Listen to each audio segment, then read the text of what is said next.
Welcome. I am Leo Lefebvre, and as president of the Society for Buddhist Christian Studies, I'm pleased to welcome you to the second day of our annual meeting. Once again, I would like to acknowledge our co-sponsors at Georgetown University, both the Department of Theology and Religious Studies, where I teach, and the Berkeley Center for Religion, Peace, and World Affairs, where I am a faculty fellow.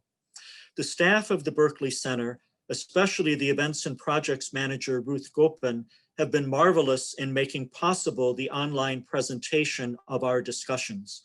So on behalf of all of us in the Society for Buddhist Christian Studies, I express our deep gratitude and appreciation.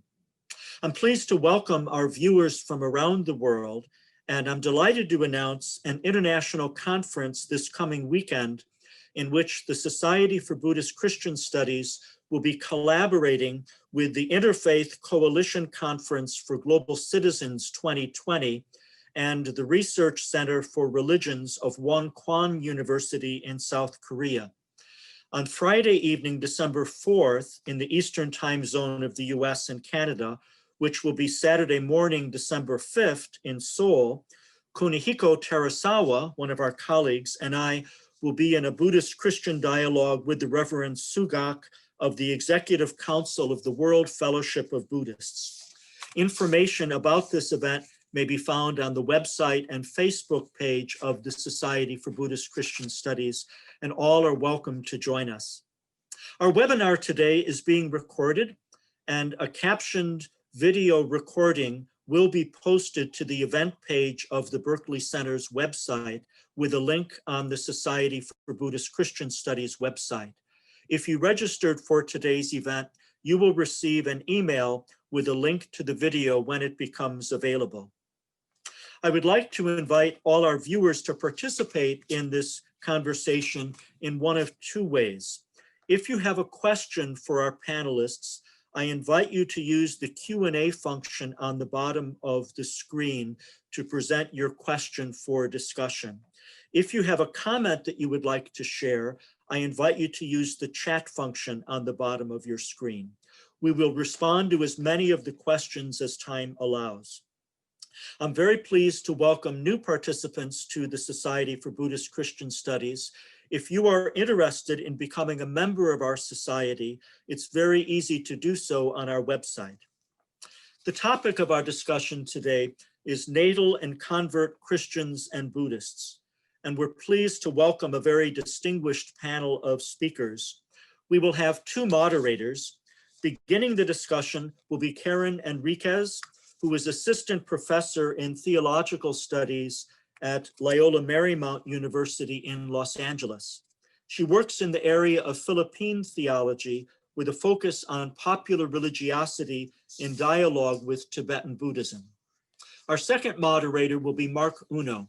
As Vice President of the Society for Buddhist Christian Studies, Mark is responsible for organizing our program this year, and I would like to thank him for all his dedicated work on this project. Mark is Professor of East Asian Buddhism and Chair of the Department of Religious Studies at the University of Oregon. He's the author of many works, including Shingon Reflections, Myoe and the Mantra of Light, as well as other studies of classical Japanese Buddhism, comparative religious thought, interreligious dialogue, and Buddhism and psychotherapy. And now I would like to welcome Karen to introduce our panelists and begin our conversation. I will return at the conclusion of the panel discussion for our annual business meeting, which I also invite everyone to attend. Thank you, Leo. Thank you for welcoming us and offering this space to the Department of Religious Studies and also Georgetown's Berkeley Center for this conference of the Society for Buddhist Christian Studies. Yesterday, we had our first rich discussion on contemplative practices and religious experiences. And this morning, we're going to have a different format, a roundtable panel on natal and convert Christians and Buddhists, which will focus on the diverse patterns of religious life in terms of religious ideals, praxis, and social organization in Buddhist Christian dialogical context in order to gain new insights into the strengths and weaknesses of natal versus convert religious belonging, as well as the interaction between these demographics. This recognition of diversity within the traditions leads to important questions today in the study of religion, in interreligious dialogue, in comparative theology and comparative religion, including the question, right, of who represents a tradition, whose voices are seen as authoritative, and on the flip side of that, whose voices and practices are marginalized in the process. This could even be connected to yesterday's panel, imagining what other practices or insights might have been offered if there had been a different set of panelists that represented other voices in both Buddhism and Christianity, again, demonstrating the diversity that we find in both. And so to start our discussions and offer these thoughts, we have a wonderful panel for today. Our roundtable panelists, and I will introduce them in the order in which they will present. Our first roundtable panelist is Andre van der Broek, who is Professor of Buddhist Philosophy in Dialogue with Other Worldviews at VU University in Amsterdam. He is also a certified Zen Buddhist teacher in the lineage of Maha Karuna Chan. And since 2013, he has been the project leader of a research project on multiple religious belonging at VU University. His most recent publication is Reimagining Zen in a Secular Age, Charles Taylor and Zen Buddhism in the West. Our second panelist is Carolyn Jones Medine. She's professor in the Religion Department and director for the Institute for African American Studies at the University of Georgia. Her research interests include African American Buddhists, and she has a forthcoming article in the Buddhist Christian Studies on Jan Willis's autobiography, Dreaming Me. Our third panelist is going to be Natalie Fisk-Cooley, who specializes in the social scientific study of contemporary Buddhism with areas of expertise in Buddhist modernism, post-colonial studies, and Theravada communities in the United States. She is a research fellow at the Institute of Buddhist Studies at the Graduate Theological Union in Berkeley, California, where she also teaches courses in Theravada Buddhism. She also serves as a senior editor for the academic journal Pacific World, Journal of the Institute of Buddhist Studies. And our final panelist, who was also already introduced by Leo, is Mark Uno, who is professor and department head of religious studies at the University of Oregon. He's the vice president of the Society for Buddhist Christian Studies and has put together the program and panel for today. He specializes in medieval Japanese Pure Land and Zen Buddhism, comparative religious thought, and Buddhism and psychotherapy. He is a 14th generation Shin Buddhist priest in his family lineage and is a contributor to such journals as Tricycle, Lion's Roar, and Buddha Dharma, the Practitioner's Quarterly. So welcome to our panelists and welcome to everyone. So again, because this is a roundtable format, we will have around 7 minutes for initial comments and thoughts from our panelists. And then of course, we welcome questions and comments from our audience, as Leo has mentioned for us. So we start with Professor van der Broek. I'm going to speak about reimagining Buddhist belonging. Yesterday, the topic was the possibilities and challenges of combining Christian and Buddhist contemplative practices. Today, I would like to go a step further. The possibilities and challenges of combining Christian and Buddhist belonging.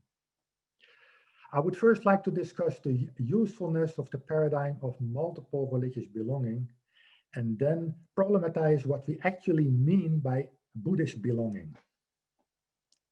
The terminology of multiple religious belonging has been contested. Belonging is a slippery conceptual category that is hard to operationalize and to measure as an ethic category. It is easier to measure affiliation or membership or a group meeting attendance. And as an emic category, belonging is slippery as well. We could ask people to self-report on whether they see themselves as belonging to Christianity or Buddhism. In a sense, this is asking about their religious identity. However, such self-identification correlates very poorly with people's actual religious behavior. More specifically, many Buddhist practitioners in the West do not self-identify as Buddhist. I have about 50 students that come to my weekly Zen meditation evenings. Yet, very few of them self-identify as Buddhist. In a sense, they belong to the Zen tradition, in that Zen is an important contemplative practice in their lives. However, they do not feel the need for a Buddhist identity. To give a second example, in his latest book, Circling the Elephant, John Tatamanil describes how, as a graduate student, he became a student of an Advaita guru. He also became part of an insight meditation group. Yet, he only self-identifies as Christian. These two examples show that there are important differences between multiple religious identity, multiple religious belonging, and multiple religious participation. Belonging as a term lies somewhere in between identity and participation. Very strong multiple religious belonging, meaning being strongly shaped by two or more traditions, comes close to multi-religious identity. On the other hand, weak dual belonging, merely taking up practices from various religions, comes close to multiple religious participation.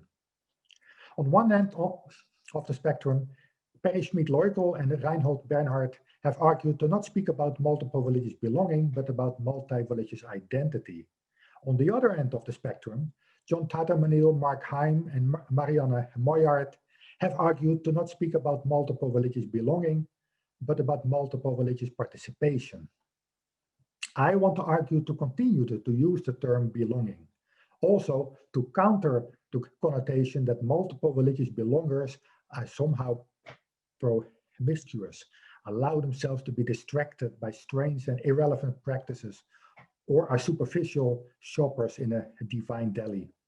I want to argue that multiple religious belongers do have a genuine religious longing, not any less than single belongers, perhaps even more so sometimes, even if they cannot completely fulfill that longing in one religious tradition or even in any religious tradition at all.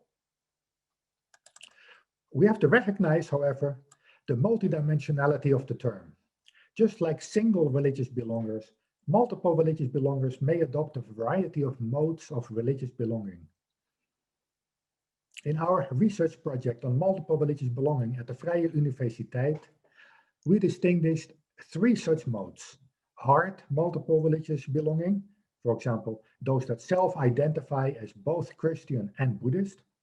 Medium multiple religious belonging, for example, those that self-identify as Christian, but also participate in Buddhist contemplative practices. And soft religious belonging, for example, those that self-identify neither as a Christian nor a Buddhist, but engaged in contemplative practices from both traditions. Also, what it means to belong to a religious tradition has changed over time in the West.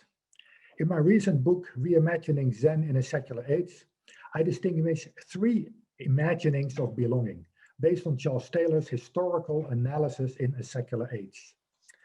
1. In medieval times, one's religious belonging was what Taylor calls ancien régime belonging, similar to natal belonging. One naturally belonged to the religious tradition that was dominant in one's culture. 2. As Taylor has described, since the early 19th century, a second imagining of religious belonging arose. In the age of mobilization, belonging was reimagined as a voluntary affiliation with a denomination of one's choice, similar to comfort belonging. 3. Since the 60s, the age of authenticity has arrived. Taylor argues that now religious belonging is increasingly being reimagined as feeling at home with regard to one's ultimate concern. When we feel we belong in a place, a group, or a tradition, we feel at home there. We feel truly met, accepted, and supported with regard to our ultimate concern. There's no need for a volitional affiliation to a denomination. This is optional. There's yet no agreed upon name for such a kind of religious belonging, although there are many labels: spiritual but not religious, the nuns, flexible believers, multiple religious participation. Most of these labels, however, suggest that belonging is absent in such cases. Rory McEntee has suggested interspiritual religious belonging as a label that does acknowledge the presence of belonging in such cases. Such interspiritual religious belonging is controversial because belonging becomes a radically subjective affair. Some have argued that religious belonging should be approached from the perspective of the tradition as well. Only the tradition can decide whether those that claim to be its adherents are truly belongers and give its assent and validate their belonging. However, for most Buddhist traditions, such a requirement of assent and a mechanism for giving assent is not obvious. In Buddhism, for example, the ceremony of taking refuge to the Buddha, Dharma, and Sangha could be interpreted as a form of such an assent by the tradition. However, taking refuge is based on individual choice and conviction, and there are no Buddhist regulations that would rule out anyone from taking refuge. Most Western Buddhists are labeled convert Buddhists. However, the term conversion, which has a Christian origin, can be misleading because it suggests a volitional affiliation with a Buddhist denomination that is absent in many Western Buddhists. I would like to argue that even if they don't self-identify as Buddhist, Western Buddhist practitioners do count as Buddhist belongers. They do feel at home with Buddhist contemplative practices, Buddhist meditation groups, Buddhist platforms, and other Buddhist practitioners. They do possess a Buddhist belonging, as long as we imagine such a Buddhist belonging very differently from the way that Christian belonging is usually imagined. Such belonging might admittedly not fully meet Christian theological criteria for authentic belonging. However, we may consider that the notion of religious belonging has so far been colonized by Christian theology. Perhaps we need to decolonize the study of religious belonging in order to make room for non-Christian imaginings of religious belonging, such as those that can be found among many contemporary Western Buddhist practitioners. In my remarks, I would like to address the concept of natal in contrast to ethnic as a designation for practitioners of Buddhism, and to speak briefly about natal and convert Buddhists. Then I want to think about how the concept of natal helps us to see a more complex picture of Buddhism in America. Finally, I would like to speak briefly about one borrowed Buddhist practice, mindfulness, as Americans use it, and just to gloss mindfulness and recollection in Buddhist and Catholic thought. Some years ago, I was teaching Jan Willis's Dreaming Me in a course, and in that course, one student had self-identified as Buddhist. I said that Willis practiced Tibetan Buddhism, and I asked what form of Buddhism this student practiced. Pausing for a moment, my student said, "Just regular." That just regular meant that he was a natal Buddhist whose experience of Buddhism included things like listening to Dharma sermons at his temple, going to festivals, eating good food, undergoing ceremonial rites of passage, and dedicating merit for deceased ancestors. He told us that he went to temple Sunday school. His Buddhism, therefore, emphasized practice in a temple rather than meditation at a Buddhist center, signaling a self embedded in and created out of social relations. As natal Buddhism was re-articulated in the West, it was infused with meaning from the adapting colonial, modernist, and Orientalist cultures, in which there's less interest in these natal elements and more interest in an origin point, the Buddha's awakening as a pure event. David McMahon calls this Buddhist modernism, Buddhism's meeting Enlightenment and Western Romanticism, and I would add modernist thought proper in the 20th century with its anxieties about environmentalism, science, justice, and particularly the self. Ihab Hassan sees in modernist thought a disappointment in, even a revulsion toward the Western self. On the Western side, in this contact zone, these concerns have constructed a demythologized, detraditionalized, and psychologized Buddhism aligned with Western scientific, rational, and empirical thought. Whiteness in modern Buddhism is the unmarked marker in this construction. Whiteness is signified as culturally universal and defines ethnic Buddhism in its alterity as racialized, perpetually foreign, may be inferior and assigned to the borderlands. Tomoko Masuzawa describes this operation. True Buddhism, as 19th century Sanskrit scholar Sir Monier Williams called it, is a universal religion, while, quote, original Buddhism is local. This construction affirms the values of the adapting culture, purifies Buddhism of its ethnic baggage, and reinforces Orientalist power, defining authentic Buddhism. Natal, as a theoretical term, however, complexifies this binary. It no doubt emerges from what Ruth Frankenberg calls whiteness unfrozen, recognizing whiteness as a constructed category, carrying its own embeddedness and ensemble of relations. Natal suggests that one's religion is connected to the time and place of one's birth. As Anne Glegg reminds us, there are second and third generation Asian Americans who've grown up in Asian American Buddhist communities, but now turn to meditation-based lineages. And there are cradle Buddhists, those Dharma brats, born into Buddhist convert communities who also are natal Buddhists. Natal also signals what Mary Louise Pratt calls contact zones, those lived social spaces where cultures meet, grapple, clash, and come into contact with each other in contexts of highly asymmetrical relations of power. In contact zones, we have to engage not just the other, but also the representations that others make of us, and their adaptation begins. This produces a figure like D.T. Suzuki, who, facing Western constructions of Japan as a barbarian state, extracted Zen from Buddhism, making it a spiritual practice.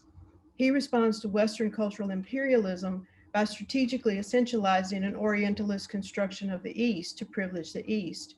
Or in Carolyn Chin's study of Taiwanese American immigrants, these immigrants rediscover Buddhism in the United States as not an embedded, but an explicit religion, embedded in the context of a strong evangelical Christian presence in the ethnic community, and they become, for the first time, Buddhists. This exchange and negotiation of values, identities, and practices is ongoing in the contact zone in just and unjust, obvious, and subtle ways. Americans tend to be shoppers in most matters, and to change religions, Trungpa Rinpoche says, is like shopping. It's practicing a spiritual materialism that seeks security and comfort. Christians church shop, practicing a Christianity without tradition, so they tend to see Buddhism the same way. This allows borrowing to become big business. Apps like Calm, which became the first mindfulness startup to reach a $1 billion valuation, are making the practice a product, leading David Forbes to argue that meditation is becoming just another tool of self-absorption. In addition, mindfulness meditation has become a useful disciplinary technique, offered in prisons and schools to make prisoners and young people accept their circumstances, to deal with their anger and depression, and in business to increase productivity. Many Christians desire what they believe mindfulness represents, like being non-judgmental to the self, self-aware, and awake to novelty, traits they do not see in Western religion. Father Michael O'Halloran, a Zen teacher, summarizes the attraction. Christianity is long on content, but short on method and technique. So I think Buddhism is providing Christians with practices, with techniques by which they can enter more experientially into the content of what they believe. When I read that, I paused. I'm really not a natal anything, though I grew up in a Christian milieu. I was a jive Buddhist for a long time before I converted to Catholicism. Coming to Catholicism through South Louisiana Cajun and Creole culture, my Catholicism is material and technique heavy. So if we unfreeze whiteness and look at it in Catholicism on the ground in a place like South Louisiana, we Catholics may have to see ourselves in this contact zone as Protestant Christians see us, as ethnic, foreign, and other. As Robert Orsi has argued, Catholicism in America, having gone through its own encounter with modernism, has jettisoned the practices that make it look too superstitious, too ethnic. As Orsi puts it, in the modern world, presence becomes an embarrassment. My jive engagement with Buddhism has helped me to see that sometimes we do have what we seek.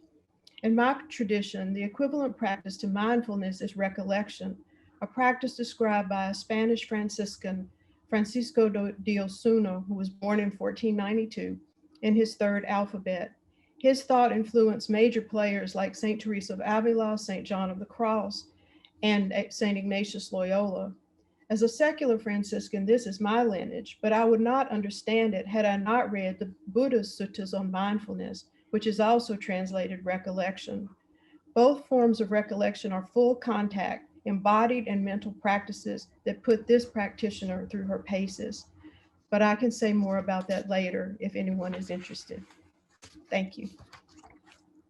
So thank you very much. I'm really happy to be here to you. Thank you to the Society for Buddhist Christian Studies for putting together this panel. I'm really enjoying everyone's papers so far. I'm zooming to you today from Lishan Ohlone land in Alameda County in California. And I've been thinking a lot about the utility of this construct of convert and natal in terms of what it obscures and what it clarifies in my own work. And I think a full discussion of these terms has to include why we're using these constructs. Like, what are we trying to see when we use them? Because they are a lens. What do we hope to learn? Are we gauging authenticity or commitment or belonging or participation or something else? So today I want to share with you how I applied this construct with some modifications in my own fieldwork in Theravada Buddhist organizations in California. And my own interests are not so much in authenticity or even conversion per se, but rather participation in its many facets. And can this construct shed lights on what practices are being offered, the strength of co-ethnic or multi-ethnic tendencies in these organizations, or the limits or porosities of the discursive tradition as it's constantly being worked through by the participants. So the first issue I need to tackle, and this has been mentioned by other panelists, is the pervasive mapping of racial categories on top of this binary, with convert being associated with white and Asian American being associated with natal Buddhism, which, among other things, erases everyone who doesn't fit into these racial categories. And it also cloaks the ethnic diversity of Asian Americans. And this latter is particularly true in my own fieldwork. And I'll talk about that in a few moments. And this construct, when mapped on a binary race category, erases everyone who isn't white or Asian American, or who is white and Asian American, and presupposes that converts are not Asian American and natal Buddhists always are. So this is a real problem. Other problems with this binary are that it leaves out seekers or non-Buddhists, which has also been mentioned, which I find very important in my own work in terms of how increased participation among seekers leads to or doesn't lead to self-identity as Buddhists and their participation and contribution to the discursive tradition. Converts' children are natal Buddhists now. And how do we approach cross-sectarian participation, such as Mahayana cradle Buddhists who are now affiliated with Theravada organizations? Do we want to see them as convert Buddhists, or do we want to see them as natal Buddhists? So here I've prepared a slide to sort of demonstrate how this binary has been useful, but also problematic in my own fieldwork. So what you'll see here across the top are 4 different California Theravada organizations where I've done some field work. And in the top line, you'll see the name and lineage. And here I'm referring to the founders themselves. So the California Insight Meditation Group was founded by white converts who visited Thailand, Burma, and other areas in South and Southeast Asia. Some of them became monastics and then came back to the USA to craft a Buddhist organization that would be appropriate to their own demographic group, which they mistakenly identified as American, once again showing how whiteness tends to see itself as normalcy and then turns everyone else into ethnic Buddhists. But we need to remember all Buddhists are ethnic Buddhists, including white Buddhists. And because it mediates and significantly alters Theravada forms from which it drew, and because it inserts its own authority in the tradition, I think we might call this a convert lineage. That happens a lot in the literature. We might also think of it as an independent lineage in the sense that it has no, it doesn't refer to authority in contexts other than its own. And the other 3 viharas listed at the top, these are all derived from mainstream Sri Lankan lineages established in Sri Lanka and brought here by natal Sri Lankan American Buddhists with the intention of continuing those traditions without significant alteration. So in terms of the founders, we see converts at the California Center and Sri Lankan natal Buddhists in Viharas 1 and 2. But an interesting thing happens here in Vihara 3, which is that we have a 50-50 mix of Sri Lankan American natal Buddhists and Vietnamese American Buddhists. But the question is, do we want to label this latter group converts or natal Buddhists? They come from largely Pure Land Mahayana backgrounds, but they have intentionally switched to a Theravada sectarian orientation. And I think if we just labeled all of these as natal Buddhists, that kind of juicy, interesting information gets lost, right? And this is why we also need to be very careful about using the term Asian American Buddhists, because we're covering up all of these interesting things that are going on. So in terms of practices, I want to focus that meditation is the main practice in the insight tradition, right? While in the second one, the Sri Lankan Vihara 1, it's not really part of their regular activities there. It's not part of their lineage. They do it occasionally, but it's not very frequent. And it's usually in the form of a retreat at a local Burmese center. But Viharas 2 and 3 do incorporate regular meditation. And it's in this area that seekers and converts end up entering the organization. And these folks come from all sorts of different racial and ethnic backgrounds. And in this sense, meditation serves as a kind of funnel that can bring seekers into participation in non-Buddhist activities at the temple and even lead to a new sense of Buddhist belonging. A lot of the literature has referred to these as parallel communities. I think Paul Numerick coined this term, which gives us the sense that there's the regular activities at the temple, and then there's this separate group of just converts or seekers who are going. But I think that's really misleading in the case of these 2 viharas, because they're actually very well attended by what we would call natal Buddhists using this typology. And there are just some converts and seekers sprinkled into these groups. But through going to these meditation groups, they're sort of, that brings them into maybe participating in other activities that they would normally feel a little uncomfortable in, like merit practices or life cycle rituals and so on.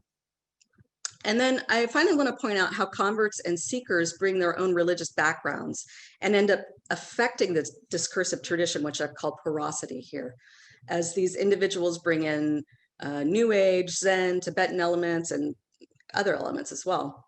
The convert tradition, the California Insight Meditation Group, is definitely the most eclectic of all.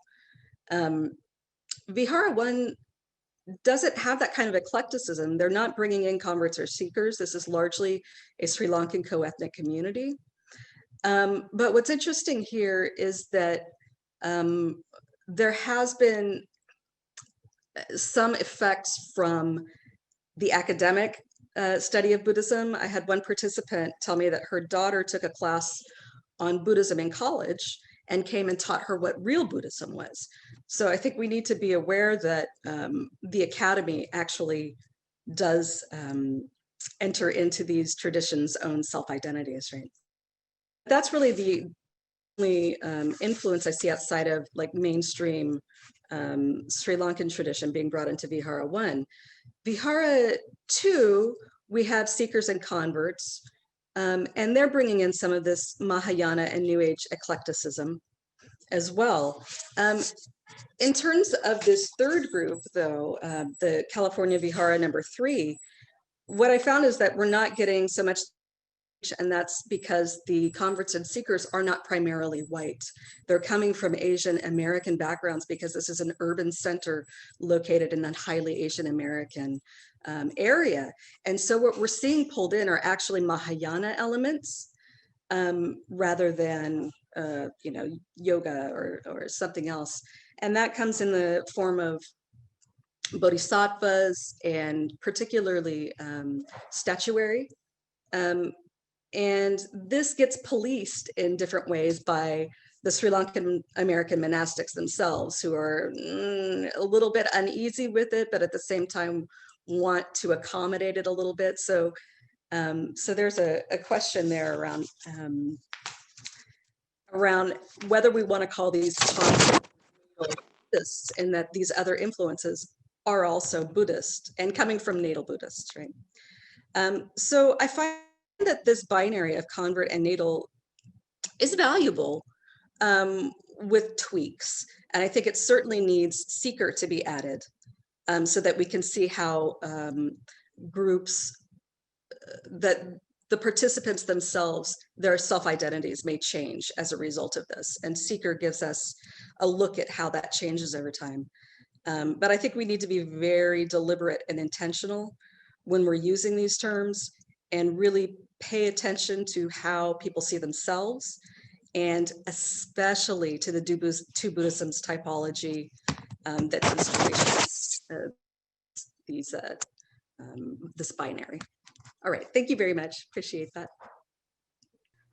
Thank you so much, Professor Cooley. And now we have our last panelist, Professor Mark Uno.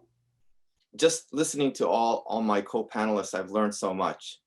And I think what our co-panelists have done is two things. One is to problematize natal versus convert as the two primary categories of analysis, and then also to complexify these two categories. In my presentation, I'm really not as much of an expert, and now I realize as my co-panelists, but I'm going to revert to a kind of more reductionistic natal and convert categories. I still think they're somewhat useful, and I'm going to speak from an emic perspective, from an insider perspective. And if there's time, I'm going to share an example that then calls into question the very presentation that I'm about to give and complexifies the picture in ways that some of our co-panelists have already done for us. So just a bit about myself. As Karen Enriquez described in her introduction, I'm the 14th generation Shin Buddhist priest in my family lineage. And my grandfather, Enyo Uno, came to this country as a Shin minister. My father was the first one in 13 generations to become primarily a college professor of Buddhism, although he continued to work intensively with Buddhist temples. And I followed in my father's footsteps, but I did not grow up in the ethnic Japanese American Buddhist communities in the way that my father and my grandfather did. As such, I've come to see the different dynamics in different communities, as well as individuals within them, learn from them, and learn how to work and teach within them. On the whole, Japanese American temples are community oriented, and this holds true not only for Shin Buddhist temples, but also for Soto Zen, Taiwanese, Vietnamese, and many other natal ethnic Buddhist temples, even though their makeup is now changing in ways that our co-panelists have described. Moreover, just as in Asia, the vast majority of natal Asian American Buddhists follow a devotional practice that includes going to services, chanting, incense offering, bowing, but very little in the way of intense meditation retreats with prolonged periods of seated yogic practice. This stands in contrast to many convert Buddhists who go not so much to Buddhist temples, but to Buddhist centers, which is really a Western innovation. Often at Buddhist centers, there are only a very small number of resident ordained Buddhist priests or monks, sometimes only one, and often less than 5. The convert Buddhists who go to these centers are overwhelmingly white, individual seekers, sometimes couples, and who often seek out weekend meditation workshops or week-long retreats, spending many hours in silent meditation. Although there's chanting, incense offering, bowing, these are often considered ancillary to the main practice of seated meditation, which is considered the epitome of the high or yogic path. Historically, many religious communities have been ethnic in character because the temple, church, or synagogue served as the center of their community, and this community center became crucial for social cohesion and survival for immigrant communities that faced language and cultural barriers and were financially challenged. In early Shin Buddhist communities, Shin ministers were not salaried. They were sustained by dana or religious giving. Often families who were immigrant farmers with very little means gave 50% of their income to the temple, as well as produce and meal donations that covered much of the minister's family's needs. In turn, the temples were part of everyone's extended family, so that in the case of major challenges, emotional, social, medical, educational, and or financial, they could look to the temple community to help out and even thrive. This has meant that not all practices and activities in natal Buddhist temples were religious in the narrow sense. Japanese flower arrangement and tea ceremony clubs and classes, Japanese dance, martial arts, and Japanese taiko drumming groups, bazaars where teriyaki chicken and yakisoba were sold, and youth basketball leagues. These activities were also not necessarily non-religious. To varying degrees, they carried religious influence, has all been part of a continuum of community building and sustenance. In Shin Buddhism, in many ways, the minister is more a member of a community than a guru-like Buddhist master. When there is suffering, illness, divorce, loss of a loved one, Buddhist compassion is realized as shared suffering. The burden of suffering is lightened by spreading it around, by being able to confide with temple members, crying on another member's shoulder, receiving a caring attitude as much or more than a special teaching of enlightenment. Through this shared suffering, deep bonds of Dharma friendship are formed that often last a lifetime and several generations.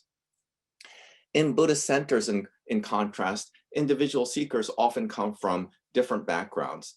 This might be the person who reads several books by the Dalai Lama, Thich Nhat Hanh, or Pema Chodron, and now wants to experience these teachings firsthand. Very often, convert Buddhists seek out a Buddhist center due to a traumatic life event that they are unable to deal with because they have no community, loss, separation, PTSD resulting from combat, abuse, or sexual assault. In the 70s and 80s, and even today, more than a few people who go to Buddhist centers have had psychedelic experiences, LSD, psilocybin, ayahuasca, and they're seeking to deepen these experiences or to have similar experiences without the aid of artificial or natural substances. Increasingly, small sanghas or communities have come to form around Buddhist centers, but it is still true that many convert Buddhists come as individual seekers and are there to seek the path to awakening individually and or to resolve individual trauma. While there is now more overlap between natal and convert Buddhists because of the very complexifying process that our co-panelists have described, when I go to speak to and practice with communities of natal Buddhists, it's often like seeing old friends. And while they show traditional deference towards me as a reverend, there's a tacit awareness that I'm more among them rather than someone come to teach them. I remember after giving a presentation to a group of Buddhist Sunday school teachers in Central California, one of the little old ladies came up to me and said in Japanese, "Reverend, that was a very fine talk. How nice that you're so young." And at that time, I was in fact in my 40s. And she continued, "Please, please don't grow old," as if I was her nephew or even her grandson. When I work with convert Buddhists, the first time they see me wearing Buddhist robes, it can be very intense and the projection very powerful because they've never seen someone wearing Buddhist robes live. Because so many are carrying trauma and or intense spiritual issues, it's important that I have a broad array of modalities that have been internalized. Jungian psychotherapy, trauma-informed awareness, breath work, my background in Zen Buddhist practice, both Rinzai and Soto, along with my training as a Shin Buddhist. I also draw on knowledge of Christian thought and practice, existential philosophy, what I have learned from feminist, transgender, non-binary thinkers and Buddhist practitioners, fellow practitioners of color, combat veterans, and alcoholics in recovery. These skills are also needed and applicable in natal communities, but not nearly with the frequency and intensity that I have encountered and need to call on in work with convert Buddhists. There's been a great deal of misunderstanding between these types of Buddhists, if we can still draw on these two broad categories, natal communities and individual convert seekers, and accusations of cultural appropriation, colonization, dilution of the religious path, and mutual criticism of racism. Thanks to efforts by both sides over many years and through many moments of difficulties, there's been substantial progress in mutual understanding, appreciation, adaptation, and transformation.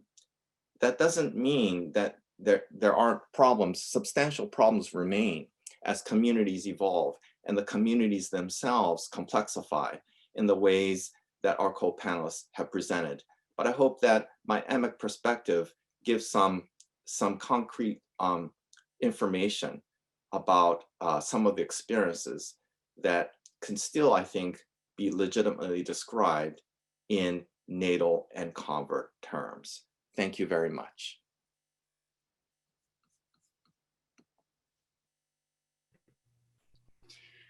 Thank you so much, Professor Uno. And so because this is a roundtable, we would like to open up some discussion with the audience. So if you would like to put something in our chat for questions you might have or comments you might have.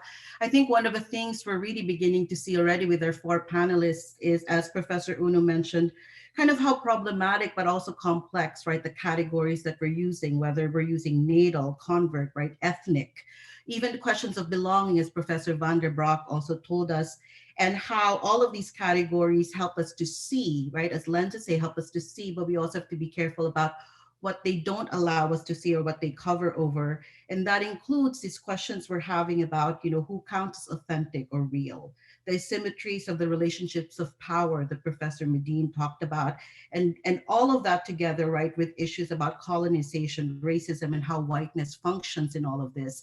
For me, thinking about it also as a Catholic, I started thinking about Professor Cooley's organization, what that would look like in terms of the Christian tradition, particularly American Catholicism, right? Because the whole question of American Catholicism is this European immigrant Catholicism. But what about, for example, Mexican Catholicism that has always been there, but our boundaries have moved?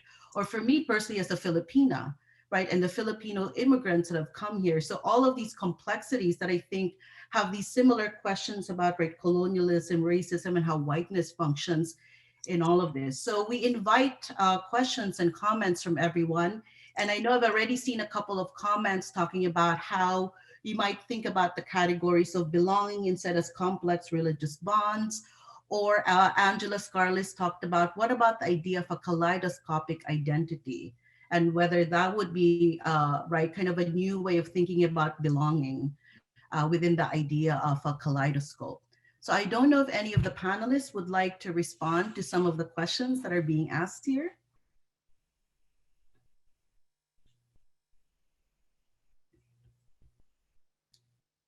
Yes, Professor Van der Broek? Yes, I would like to respond to the question about belonging, whether it can be a kaleidoscopic thing.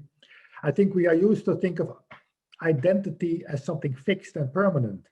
But what you see with that new category of belongers is that they don't have a fixed religious identity, but it's more like an ongoing process of identification, where there's different snapshots all the time. So one year they can be a Buddhist, and then a few years later they can be something else, and it shifts all the time. And they don't see the contradiction in this themselves. And I feel it doesn't really fit our established concepts and categories. And I think we need to discover new concepts in order to be able to see this important group. And again, for me, the concept of convert Buddhists doesn't completely cover it, because it does suggest that they have adopted a Buddhist identity, which they haven't. And I would be interested to hear from Natalie that at the California Insight meditation group, whether those visitors really self-identify as Buddhists, because they have the converts, and they may just be visitors, and Buddhism may be part of their ongoing process of seeking and discovering, but they don't feel a need maybe to arrive at a kind of religious identity. Yeah, I think that's a really fruitful discussion to have. so many of the people that attend that center are not converts. They're seekers. They don't see themselves as Buddhists. A lot of them would fit into this kind of fuzzy spiritual but not religious category, although they wouldn't necessarily even self-identify that way. So it's a really slippery way to start trying to apply an identity onto people who are intentionally trying to avoid having one, right? But what I've noticed about that center, as opposed to some of the other ones, is there's very little of this funneling effect where seekers become more and more concerned with being Buddhist and having more participation and feeling committed in that sense. It seems an organization that has a perpetual seeker population. And that ties into much larger issues of how that organization is economically organized differently than these other ones, because these are kind of pay-to-play organizations. They're retreat centric, and they're really geared toward people who don't have a Buddhist identity, right? But then the folks who are running the center are converts. They see themselves as Buddhists, even though they may have multiple religious belonging. Most of them do, actually. But I think you're right. Seeing them as converts, calling this a convert lineage is really problematic. It really flattens what's going on there.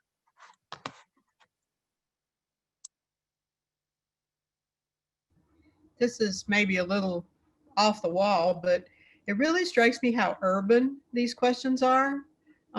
You know, I grew up in rural South, and that's why I was a Jive Buddhist. All I could get was books. There was no meditation center. There were no Buddhists, you know. And I think that may still be true for a lot of people who are seekers, that what they're doing is looking for something. But I mean, even now living in Athens, I would have to make that horrible drive to Atlanta to get to, to a Buddhist center. So it's just a crazy how urban some of these questions are. So I'd just like to add a few more comments to this discussion. You know, I think that part of the natal convert binary is a carryover of how we impose religious studies categories and theological categories that are carryovers from the study of Christianity. And so we're really at just the beginning stages of decolonizing the study of Buddhism from within sort of Christian assumptions, really. And this panel itself, I think, is groundbreaking in that regard. Just another comment about the kaleidoscopic. So I think that the kaleidoscopic is very relevant and has always been that way to a certain extent throughout human history, but is more applicable now because of the highly mobile spaces that we inhabit, and not just physical spaces, but social media spaces. So the very nature of self-identity has become much more kaleidoscopic. But I'm going to offer another sort of a metaphor, which is mandalic. And this is something I sometimes use in my own teaching at Buddhist centers and with Buddhist communities. Mandalic has a little bit different flavor because the mandalic image, there's a center to the mosaic pattern. And there's a circling through the periphery of that mandala to experience many different realms, including many different realms of self-identity, which expands one's range in the ability to realize core Buddhist teachings, however you want to characterize them, whether that's non-self or emptiness or oneness or non-dual compassion. So from a normative Buddhist perspective, mobilizing a metaphor like a mandalic image gives a different, not necessarily better, but different perspective from something like kaleidoscopic. Nevertheless, I would say that when I work in a traditional Buddhist, a Japanese Buddhist temple, that even though it's increasingly kaleidoscopic or mandalic, that there's still kind of a node where it's still primarily natal. And when I'm working with Buddhist center, which is really, I think seekers is probably the better term than convert, that they're still looking for community and community formation, even though often the emphasis is more on individual seeking, so that we can still identify sort of centers of gravity and focal points, even as we go kaleidoscopic in a broad sense.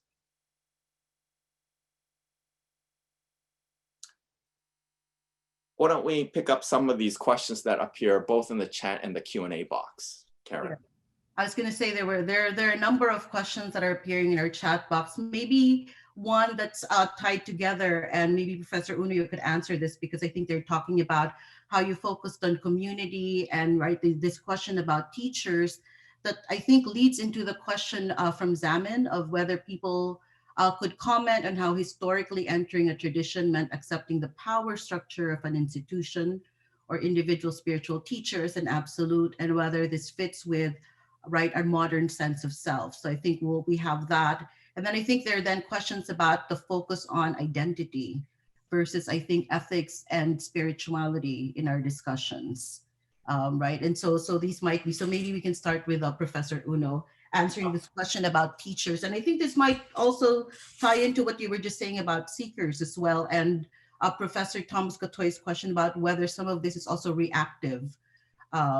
He was talking about reactive belonging as maybe another way of thinking about the category as kind of a reaction to the Christian tradition. Sorry, I'm trying to bring together the different questions.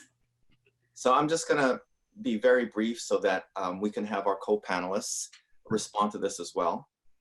So regardless of whether it's a natal community, a predominantly natal community, or a seeker community, it's not just the teacher or the master that's important, but how the community welcomes in a new member.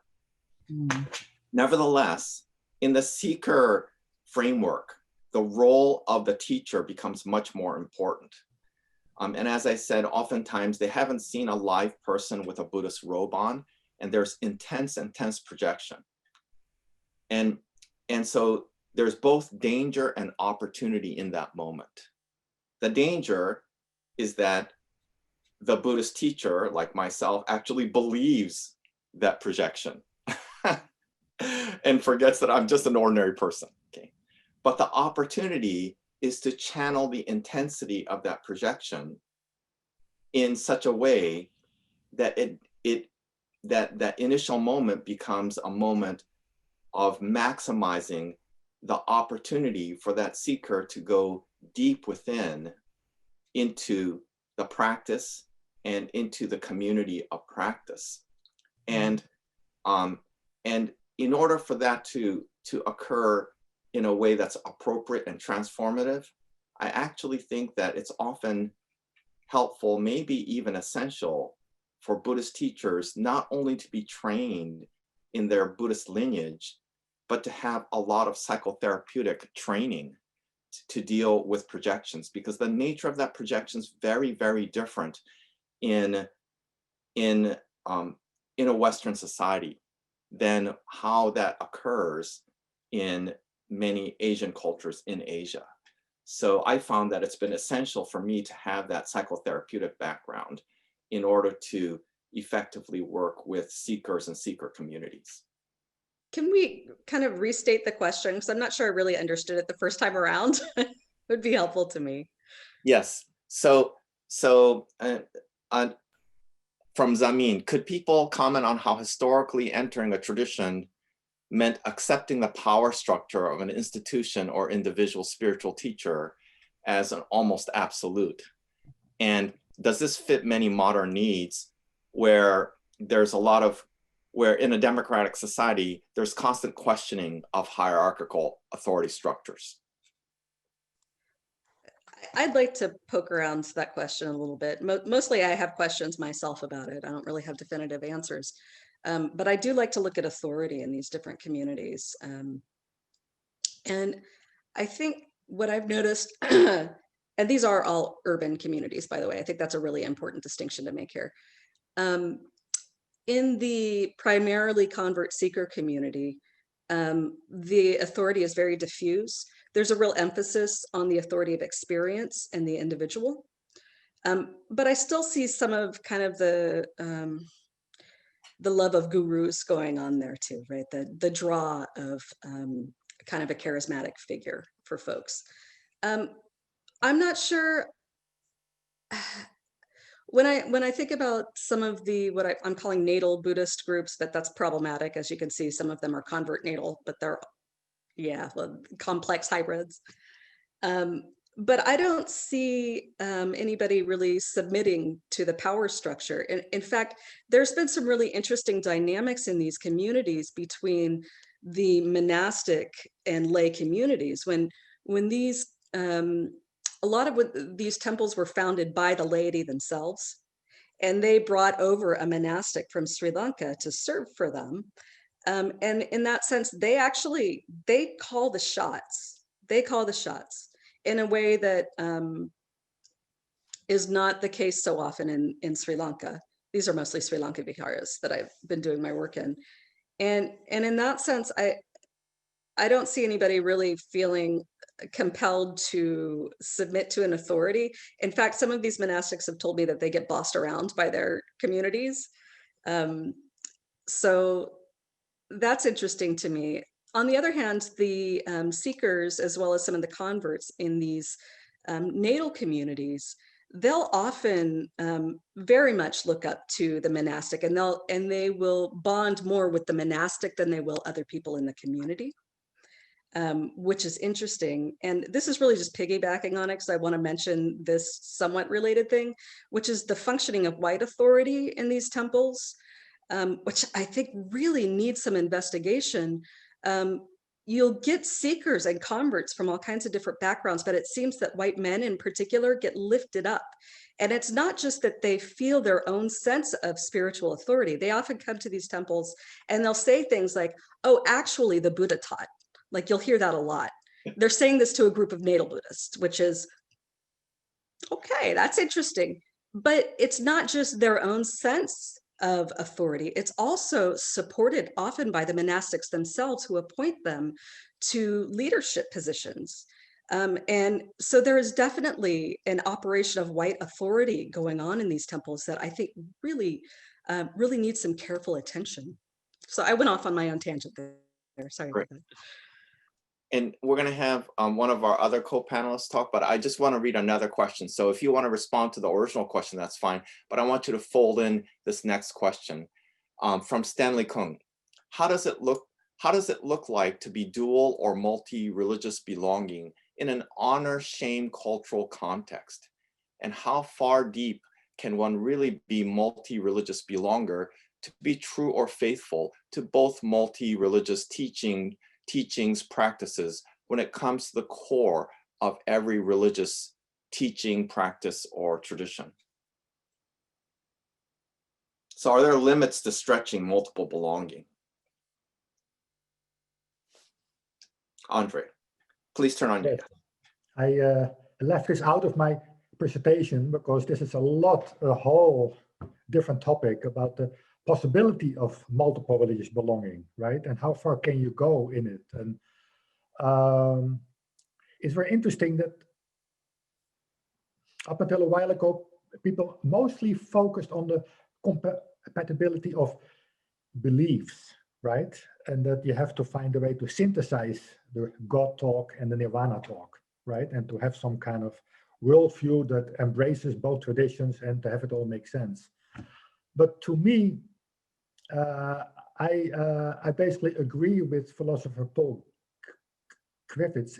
He says, well, Buddhism and Christianity are both forms of life, and it's more a matter of practical composability.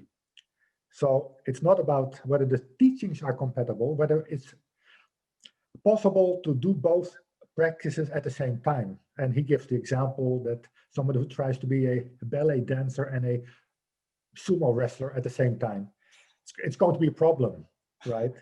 But to be a cyclist and an ice skater, it's much more compatible, right? You can train and it pays off in both practices.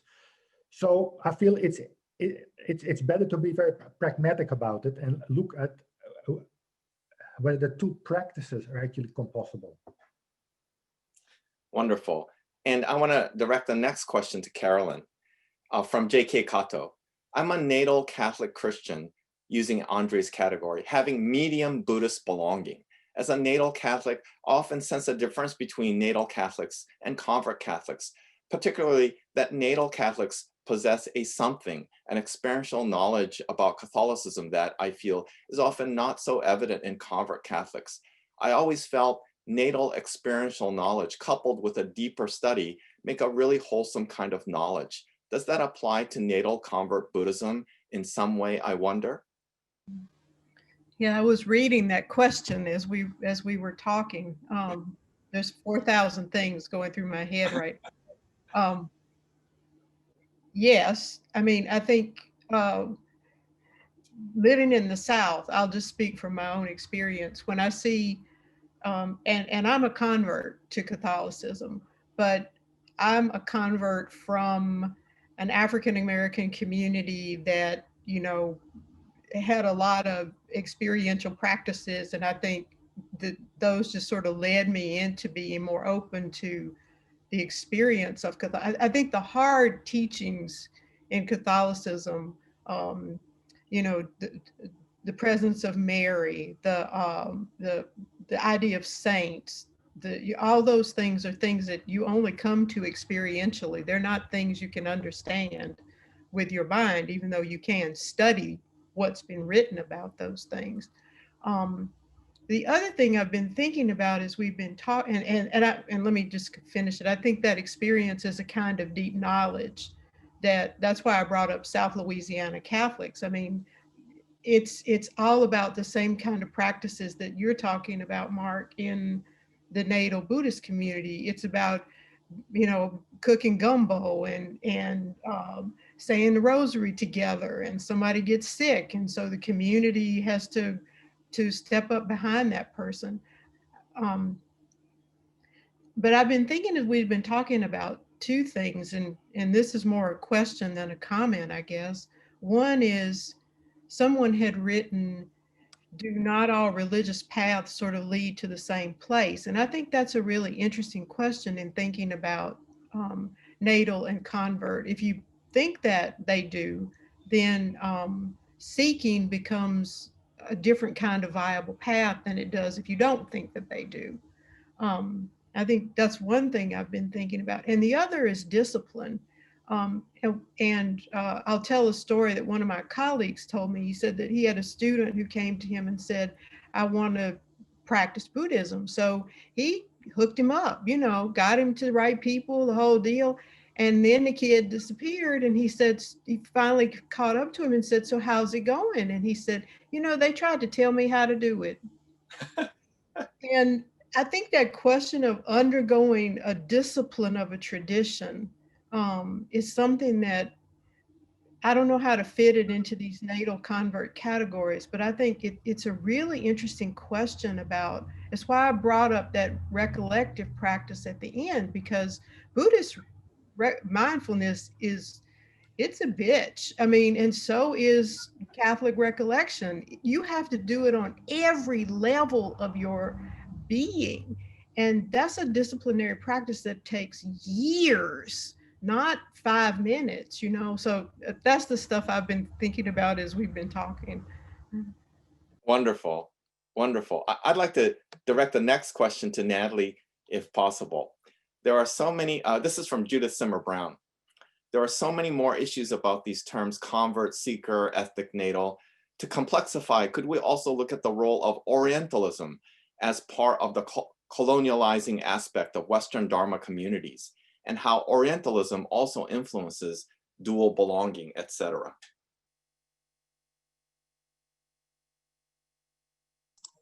Yeah, that's a really interesting question. I definitely see Orientalism being an issue actually in all of these communities.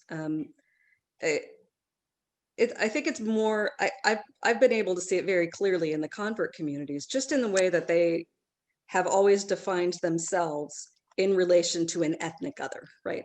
So instead of recognizing that they are also embedded in culture, there's this orientalizing tendency to consider themselves universal and these instantiations of Buddhism as being ethnic, right? When there's this other pure Buddhism. So that's the first way I see Orientalism playing out.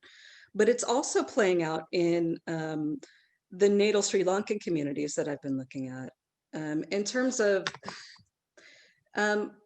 for example, I mentioned the one participant who said, yeah, my daughter's teaching me what real Buddhism is.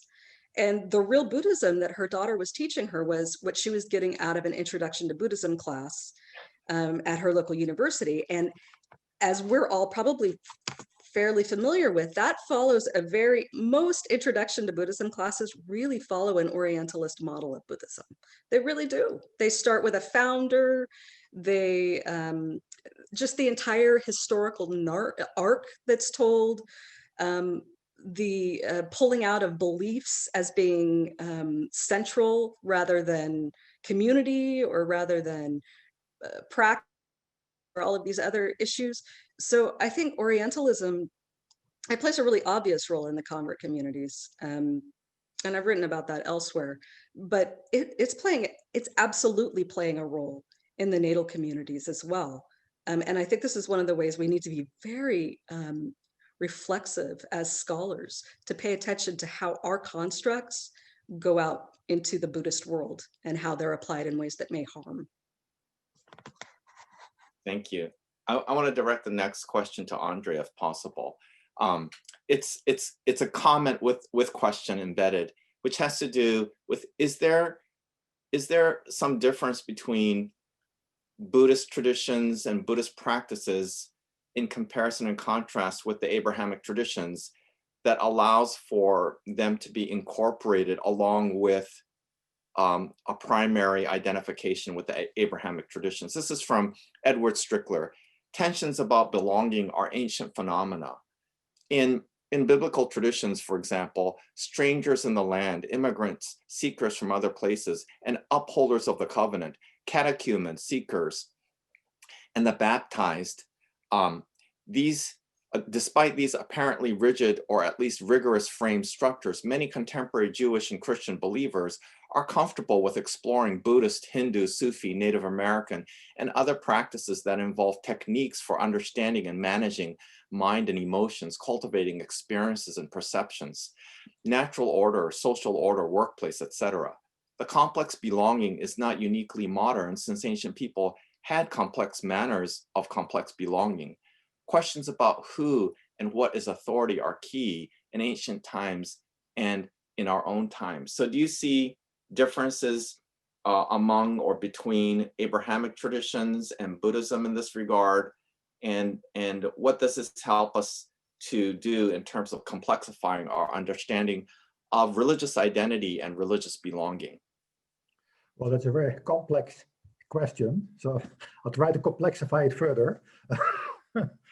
I think that historically, Buddhism, maybe especially Mahayana Buddhism, has always been quite portable. So when Buddhism went from India to China and to Japan, Mahayana Buddhism was most portable. And I think that has to do with the idea of upaya, of skillful means, right? Which means that in many regards, Buddhism is more like an orthopraxis than an orthodoxy, right? So practice is more important, right practice. And so there's less limitation in terms of particular dogmas that you would have to embrace, right, in order to be able to have a Buddhist belonging. And there was another question about credentialing, that in a Catholic context, you need to be admitted into the community, right? Because otherwise you're not able to receive a baptism. And in Buddhism, there's not really the same mechanism for credentialing. So it's much more open.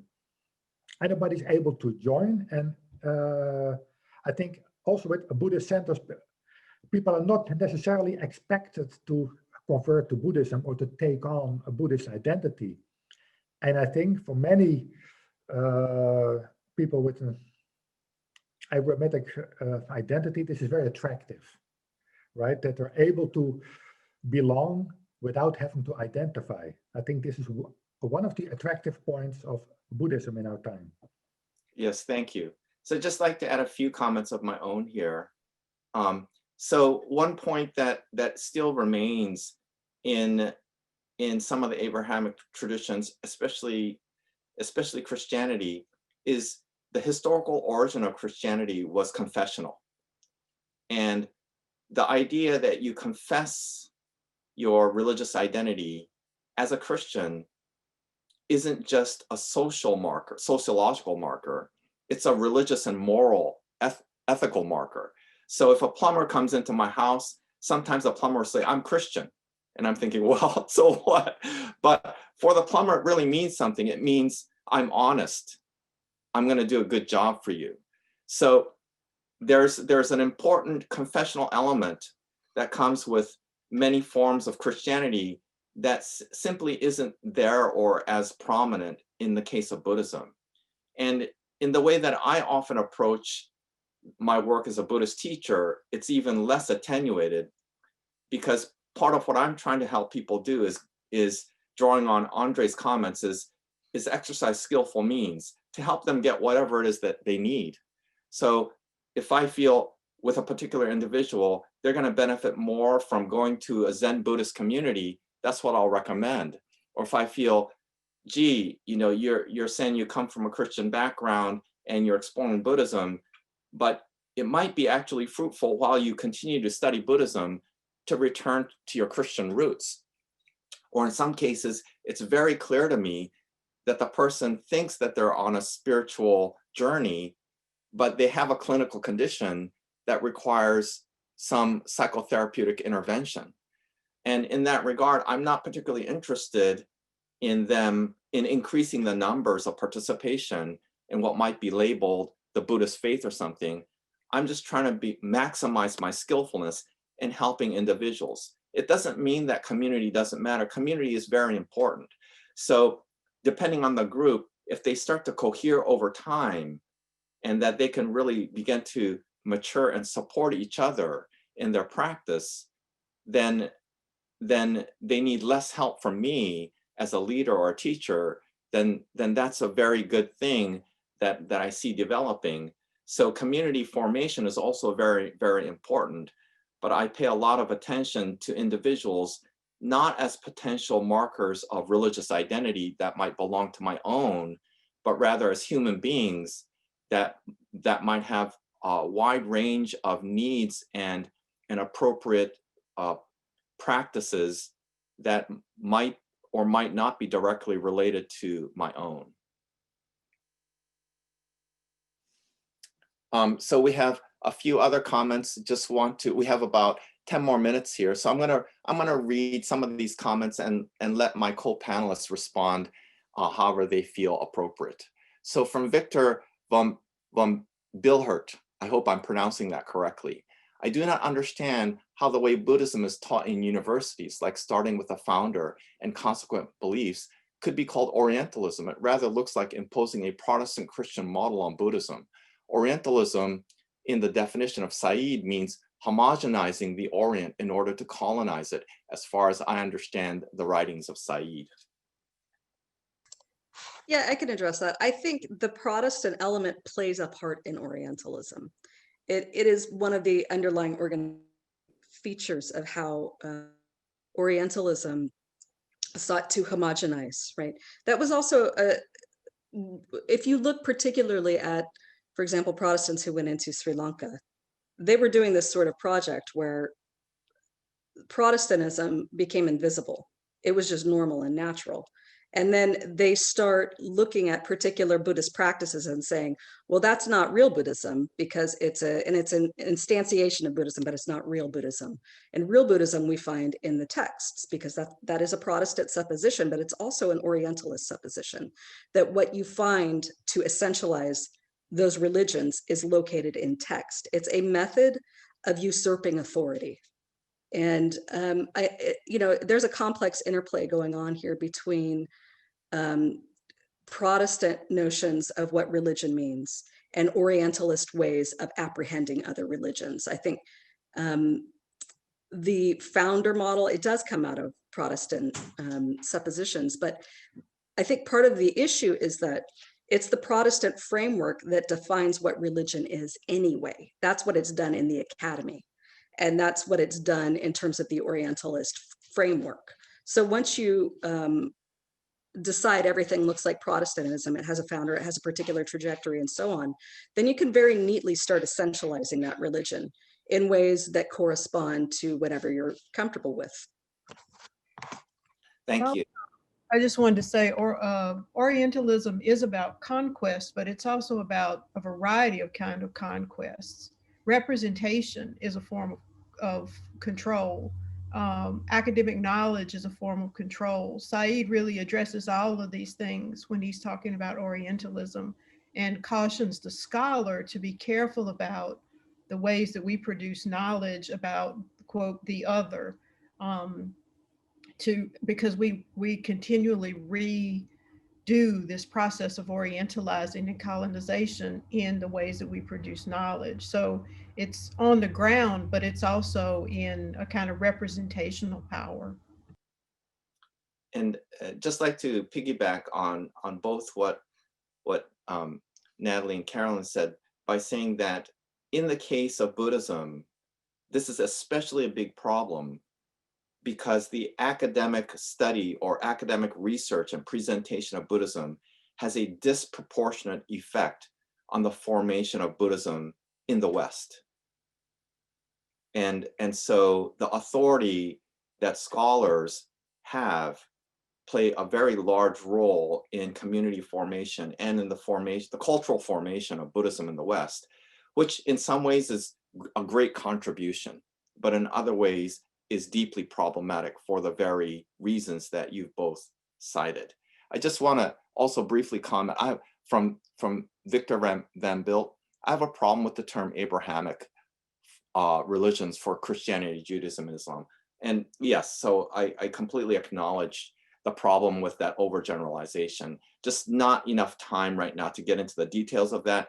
And I picked out Christianity in particular among the three, but each have distinct characteristics that where the explicit expression of religious identity in relation to those religions plays a very prominent role that's somewhat different from many forms of Buddhism.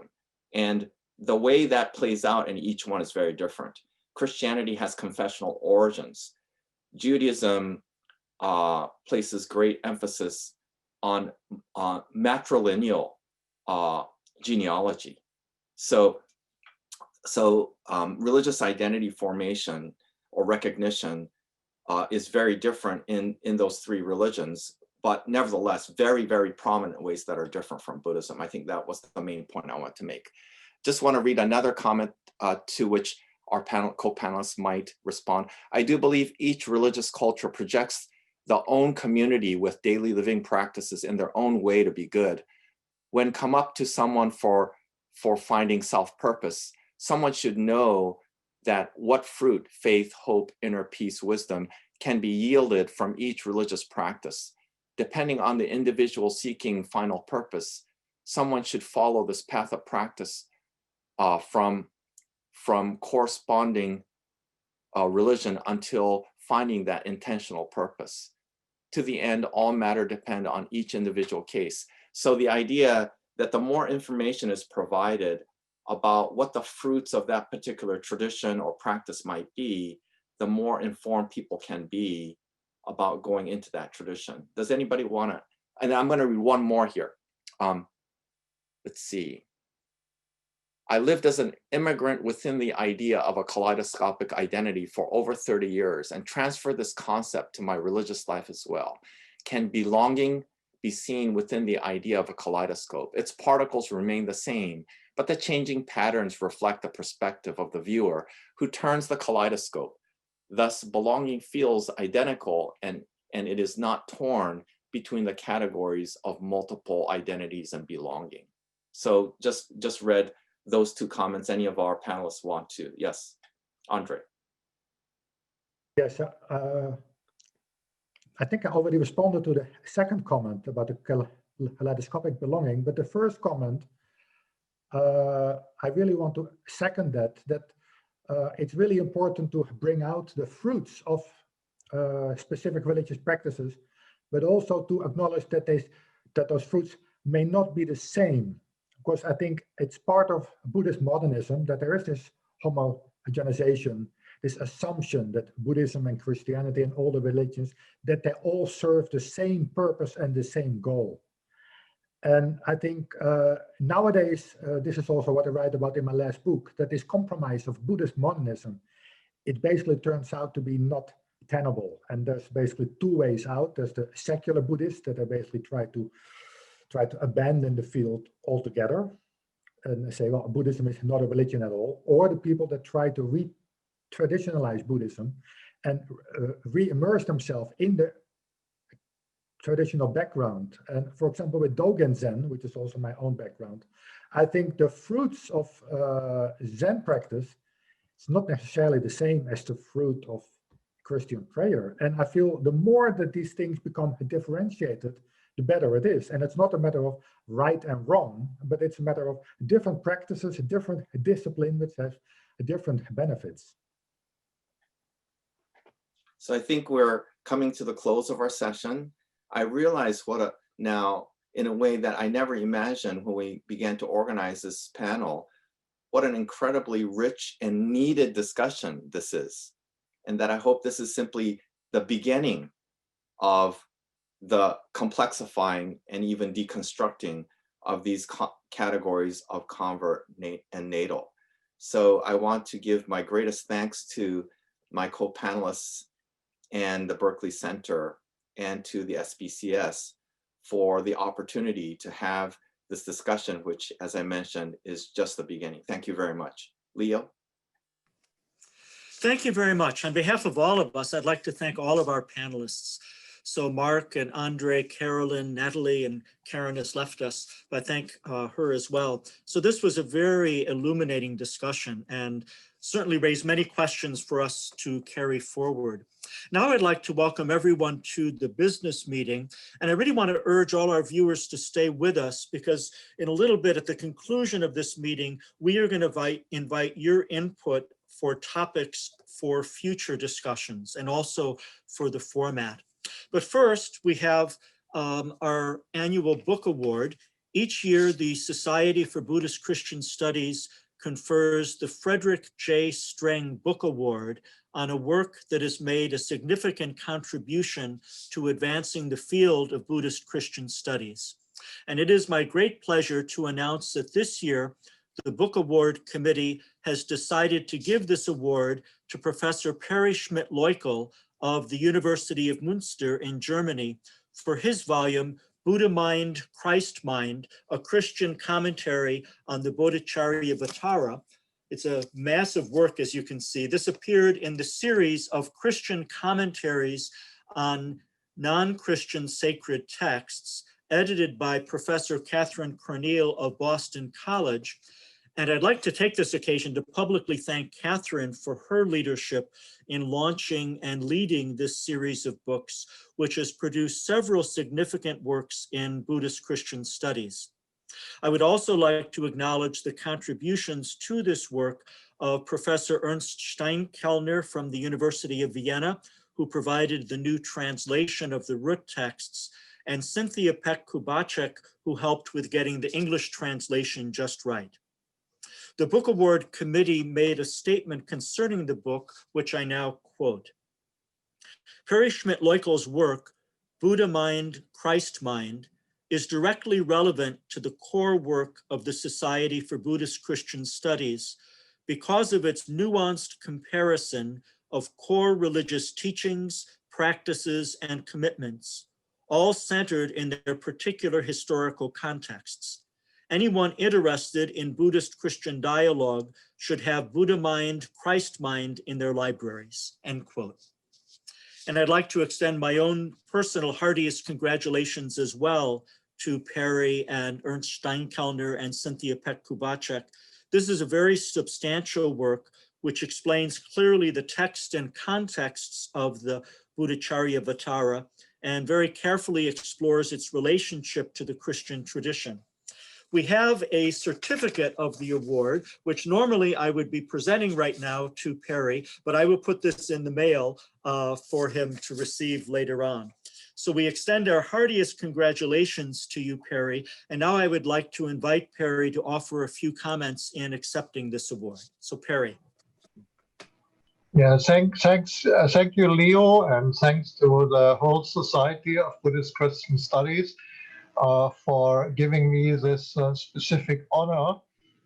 As some of you may be aware, 7 years ago, my former student, Rose Drew, also won the Fred Strang Award. And I must confess that I feel really pleased that finally I made it to the same level of honors as my former student. So my special gratitude, of course, goes to the Fred Strang Award Committee. I'm deeply impressed that they took the time of reading through a work of nearly 600 pages and very unusual for the United States, roughly 1,500 footnotes.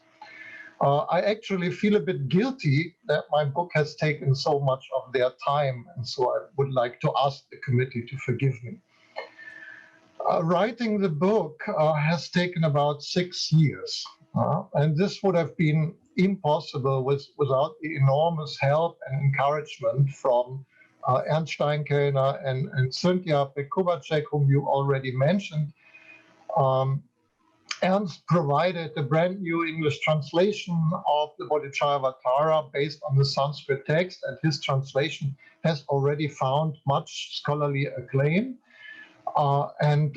Cynthia has been extremely helpful both in bringing the translation and also my text of the commentary into readable English.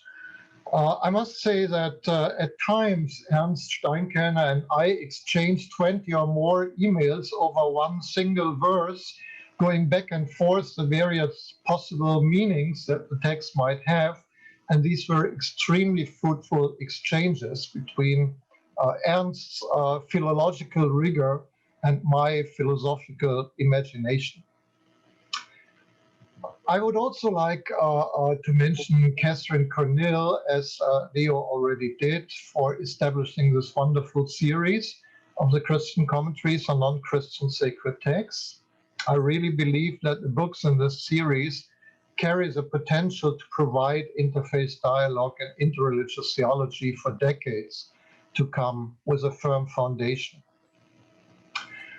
But my strongest feeling of gratitude goes to that reality which we Christians usually call God. I think it is really a wonderful gift that I was able to write that book. With it, a lifelong dream has come to its fulfillment, and I feel a deep gratitude and satisfaction about this. The book is no doubt the fruit of extremely hard work, but nevertheless, it is in a sense sheer grace that I could write and complete this work. I hope, of course, that the book will be of some use to a couple of readers. And I hope it will convince some of those who accuse religious pluralists at not being interested in religious specifics that they are wrong.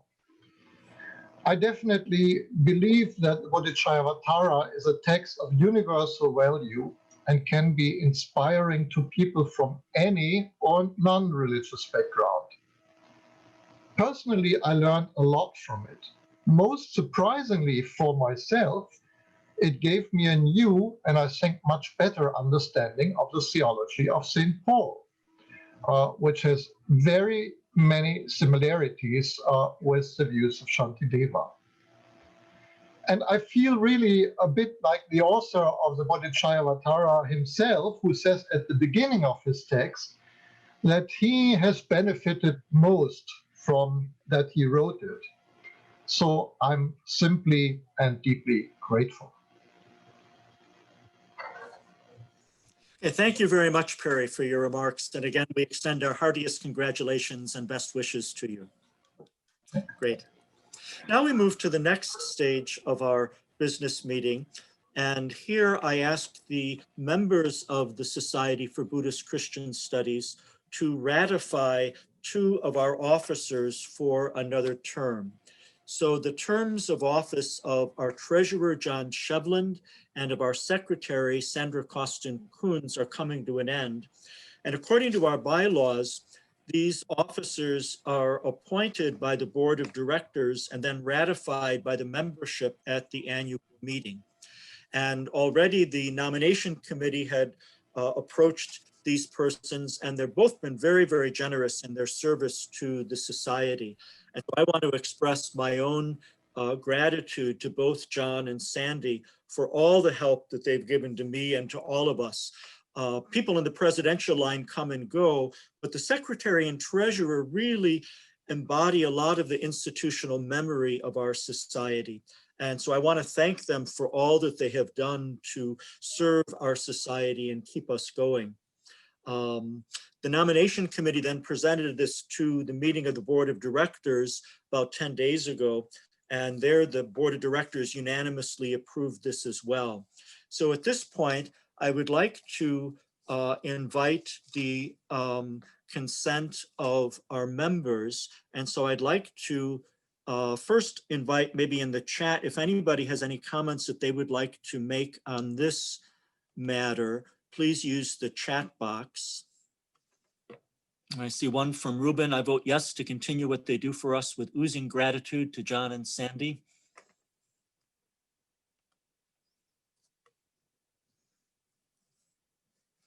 And another from Dwayne, ditto what Ruben said. So now I'd like to ask Ruth Gopin to send out a poll. So you should receive 2 questions. Do you approve another term for John Shevland as our treasurer? And do you approve Sandra Costin-Coons for another term as secretary? So I'd invite you to submit your vote. Okay, so for the first, for John Shevland, we have 83% yes, 17% abstain. And same for Sandra Costin-Coons, 83% yes, 17% abstain. No one voted against either candidate. And so both of our officers are approved for another term of 4 years of service. So again, I just want to thank John and Sandy for all that you do to make our common work in this society possible. I'm very, very grateful to you. Now we come to the last stage of our business meeting. Here we brainstorm about future topics. And today, especially because this is our first ever online presentation of our annual meeting, I would also invite comments about the format. Is this helpful? We've always met in person in relation to the American Academy of Religion. In our new on-world reality, I think it might be a time for us to brainstorm creatively about other venues of meeting in addition to in-person meetings at the American Academy of Religion. The chair of our program committee is our Vice President, Mark Uno. And so now I'd like to turn it over to Mark to lead this part of our discussion. Again, you can use the chat function to send in comments. Mark? Yes, thank you. So just like to begin by extending a special thanks to all our panelists this morning. It was a great learning experience for myself. And as I said, I hope this is just the beginning of this discussion of a very, very important topic and set of categories. And a great thanks to Leo Lefebvre, who is our president and who's done an amazing job, and without whose work we would not have had this event, because he was the one who was able to enlist the Berkeley Center at Georgetown University. And also an equally great thanks to Ruth Gopin and the staff of the Berkeley Center, who did just all the heavy lifting so that the technology became virtually transparent for us to be able to not only have our presentations, but to have a great use of the chat and question and answer functions so that we could all participate, in fact, in some ways to a greater degree than when we meet in person, where we often only have a few minutes for Q&A and we cannot see everyone's questions in the way that we can when they are listed in the chat function. So huge thanks to Georgetown, to Leo, and everyone who made this event possible. Going now to the possible topics. So I'm going to project this on the screen. So as you can see, there are 3 topics here, and we had a discussion amongst our board, and the first 2 emerged as the favorites for Society for Buddhist Christian Studies 2021 topics, because we only get 2 slots as an affiliated organization of the AAR. And so let me read the first 2 to you. In fact, I'll read all 3, but remembering that it's the first 2 that came up as our prime candidates. Buddhist Christian responses to ecological catastrophe and climate crisis. 10 of the warmest years globally have occurred since 1998. The Arctic has lost 95% of its oldest ice. 6 of the 10 largest wildfires in California occurred in 2020, and the march goes on. As the Intergovernmental Panel on Climate Change reports, quote, "It is therefore no longer a question of whether to mitigate climate change or to adapt to it. Both adaptation and mitigation are now essential," unquote. This paper session explores how the Buddhist vow of compassion and Christian hope can inform human adaptation to climate crisis as the ecological catastrophe becomes unavoidable. What kinds of responses to desolation, grief, despair, and existential anxiety can be formulated in terms of religious thought, environmental activism, and community building? So that's our first proposed topic. The second proposed topic is Buddhist Christian engagement with nationalism. In the past 4 years, there's been a dramatic rise in nationalist movements and authoritarian figures around the world. The United States, England, Italy, Turkey, India, Burma, China, and Japan, just to name a few. One of the more common characteristics of this global phenomenon has been the mobilization of a populist ethno-nationalism. Some of these are explicitly tied to religious ideology and sentiment. Others are not. However, religions have a major role to play, both in reflecting on their own reactionary nationalist involvements in the past, as well as providing resources for combating problematic nationalism now and into the future.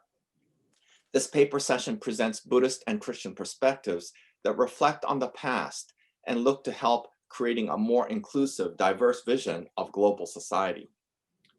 And our third topic, Buddhist Christian patriarchy, gender, and sexuality. In society as a whole, as well as within religious institutions, we have seen in recent decades gains for women's rights and religious authority, recognition of same-sex marriage, and non-binary gender and sexual identity. At the same time, progress in these areas for many has been frustratingly slow or unavailable. What accounts for both increased opportunity as well as stubborn obstruction in these areas in the context of Buddhist and Christian patriarchal structures? So I'm going to remove the sharing feature and just invite audience discussion. If you can put your comments in and questions in the chat, then we can have a discussion that will be ongoing there. And I invite our panelists from this morning also to respond to these comments and questions from the audience.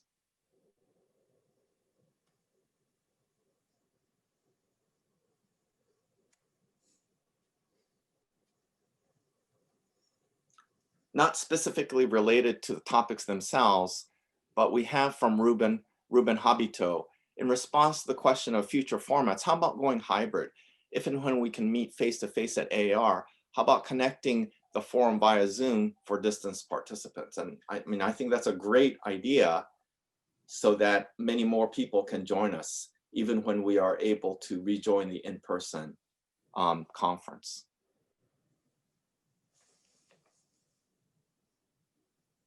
We have support here for the nationalism topic from Victor Van Billert and from John Shevlin, excited for all three. Perhaps the third can be held over for 2022.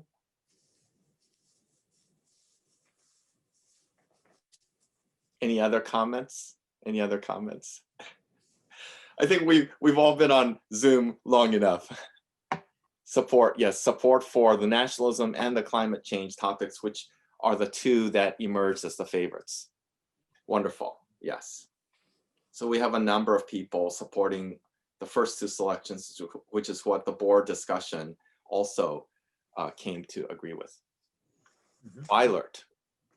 Yes, thank you for helping me with the pronunciation. Victor von Beilert, thank you. Did we consider possible co-sponsorship with another group as we have done in the past? Yeah, so we can definitely consider that, and we should enjoin any of the other affiliated organizations and or AAR sections if they would like to co-sponsor any of these topics. Perhaps with, yes, absolutely, religion and ecology would be the perfect AR section to connect with.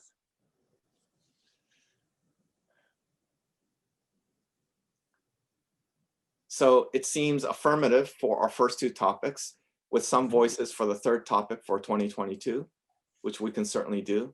At that point, discussion of topics will be handed over to the next vice president. So I think that is sufficient comments with very helpful additions about format and about co-sponsorship. Thank you all very much. And I'm going to hand this back over to Leo.